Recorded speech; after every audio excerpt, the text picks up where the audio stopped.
जी, इस वक्त हमारे साथ विष्णु जैन खुद मौजूद हैं, एडवोकेट, जो इस पूरे केस को सबसे आगे वाली पंक्ति में जाकर लड़ रहे हैं। विष्णु जी, पहले तो बताइए, फाइंडिंग्स मोटे मोटे तौर पे समझाइए, इसकी कितनी अहम महत्ता है इन सब। देखिए, इसकी बहुत इंपॉर्टेंट महत्ता है लीगल पहलू से अगर इसको समझा जाए, क्योंकि लीगल परिप्रेक्ष्य में कोई भी आदमी ये नहीं कह सकता कि मंदिर तोड़ के मस्जिद बनाई जा सकती है। एएसआई ने जब ये फाइंडिंग दी है तो एएसआई ने कहा है कि 17वीं शताब्दी में इस मंदिर को तोड़ा गया और वहाँ पे मंदिर के मटेरियल से इस तथाकथित मस्जिद का निर्माण किया गया। इस तथाकथित मस्जिद के निर्माण में एएसआई ने कहा है कि हिंदू मंदिर के जो पिलर्स हैं उसका इस्तेमाल किया गया। साथ ही साथ जो वेस्टर्न वॉल है, एएसआई ने कहा है कि वो वेस्टर्न वॉल एक हिंदू मंदिर का भग्नावशेष है, हिंदू मंदिर का ही पार्ट है। तो ये सारी बातें एएसआई ने अपने कंक्लूजन में कही हैं और एएसआई ने बहुत सेफली ये बात कही है कि वहाँ पे एक प्री एग्जिस्टिंग हिंदू टेम्पल था।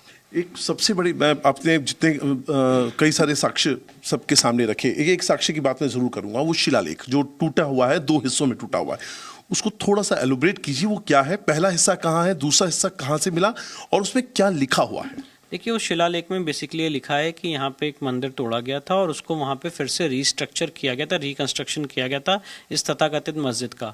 वो शिलालेख 1965 का है, 1965-1966 का, और उसका ओरिजिनल फोटोग्राफ आर्कियोलॉजिकल सर्वे के पास था।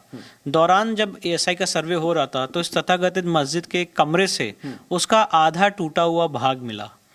तो गौरतलब बात यह है कि उन्होंने 1965 से 2023 के बीच में इसको तोड़ दिया, शिलालेख को। हो सकता है सर्वे होने से पहले उस शिलालेख को तोड़ दिया और उसका आधा टूटा हुआ भाग एएसआई को मिला और उसका ओरिजिनल जो फोटोग्राफ है वो एएसआई के पास है। तो वो शिलालेख यही दिखाता है कि यहाँ पे मंदिर तोड़ के मस्जिद बनाई। क्या ये वही फारसी में लिखा हुआ संदेश है जो औरंगजेब ने दिया था? जी बिल्कुल, ये वही फारसी में लिखा हुआ संदेश है। और साथ ही साथ एएसआई ने मजलिस आलमगिरी में जो औरंगजेब का फरमान था उसको भी हेविली रिलाई किया है, ये बताने के लिए, ये कंक्लूड करने के लिए कि यहाँ पे मंदिर तोड़ के मस्जिद बनाई गई। चैम्बर की बात आपने बताई, एक सेंट्रल चैम्बर है और चारों दिशाओं में चैम्बर्स हैं, वो थोड़ा सा क्या है? देखिए, वो चैम्बर की बात ऐसी है कि अगर आप जेम्स प्रिंसेप का मैप देखेंगे तो वो अष्टमंडप का मंदिर उन्होंने बताया जिसमें काफी अलग अलग मंडप्स थे। तो एएसआई ने यही कहा है कि जो सेंट्रल डोम है उसके चारों तरफ अलग अलग चैम्बर दिखते हुए नजर आते हैं, नॉर्थ में, साउथ में, ईस्ट में और वेस्ट में। और जो नीचे की तरफ है वो स्टोन से भरा हुआ है, इसलिए वहाँ नीचे नहीं जा पाए हैं। तो जितना एएसआई ने अवलोकन किया, मैं आपको ये भी बताना चाहता हूँ, एएसआई की जो पूरी कार्रवाई हुई है इसमें कोई एक्सकेवेशन नहीं हुआ है।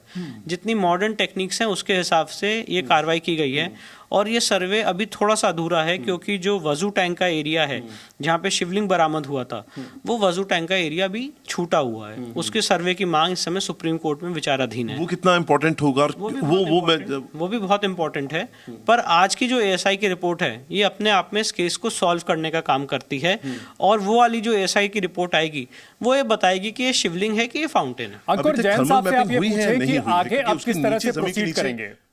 देखिए, वहाँ पे सारी मैपिंग का काम हुआ है, जीपीआर सर्वे का भी काम हुआ है। जीपीआर सर्वे की जो रिपोर्ट थी उसका कंक्लूजन भी मैंने आपके सामने रखा, जिसमें एएसआई ने कहा है कि नीचे कुछ कुछ स्ट्रक्चर दिखते हुए नज़र आते हैं, किस किस लेवल पे दिखते हुए नज़र आते हैं वो भी मैंने आपके सामने उसकी डिटेलिंग की है।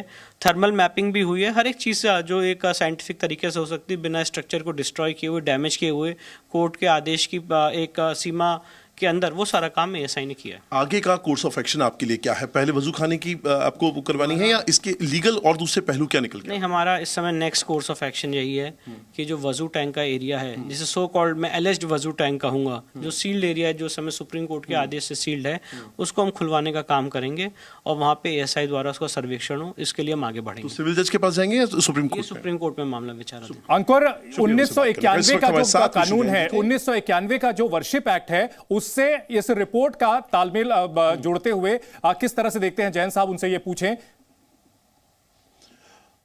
मैं बस एक सवाल ले लेता हूं आपसे। 1991 का एक सवाल 1991 का जो कानून है, उसको लेकर आप कैसे सवाल? 1991 का प्लेसेस ऑफ वर्शिप एक्ट इस केस में लागू नहीं होता है। और 1991 के प्लेसेस ऑफ वर्शिप एक्ट में जो शब्द यूज है वो है धार्मिक स्वरूप। जो 15 अगस्त 1947 को जिस जगह का धार्मिक स्वरूप होगा, तो एएसआई की इस फाइंडिंग के बाद जब आप धार्मिक स्वरूप को पढ़ेंगे तो और क्लैरिटी होगी, क्योंकि धार्मिक स्वरूप तो यहाँ पे एक हिंदू मंदिर का था। हिंदू मंदिर का ही भग्नावशेष करके उसको मस्जिद का शेप देने की कोशिश की गई है, जो ना इस्लाम में परमिसिबल है ना हिंदू लॉ में परमिसिबल है। इसलिए प्लेसेस ऑफ वर्शिप एक्ट यहाँ पे अप्लाई नहीं होता है, और अगर अप्लाई भी होता है तो हिंदुओं के पक्ष में अप्लाई सुप्रीम कोर्ट कब जाएंगे, कब आप अपील कर सकते हैं? में गलत ढंग से नमाज पढ़ने का काम किया जा रहा है। सुप्रीम कोर्ट कब तक अपील कर सकते हैं आप, अंदाजन? अब देखिए हफ्ते 10 दिन जो भी एक टाइम लग जाए, अब लीगल टीम से कंसल्ट करेंगे, उसके बाद सुप्रीम कोर्ट जाएंगे। शुक्रिया मुझसे बात करने का।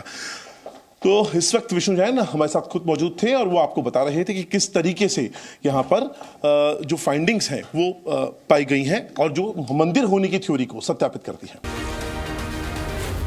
Zee News.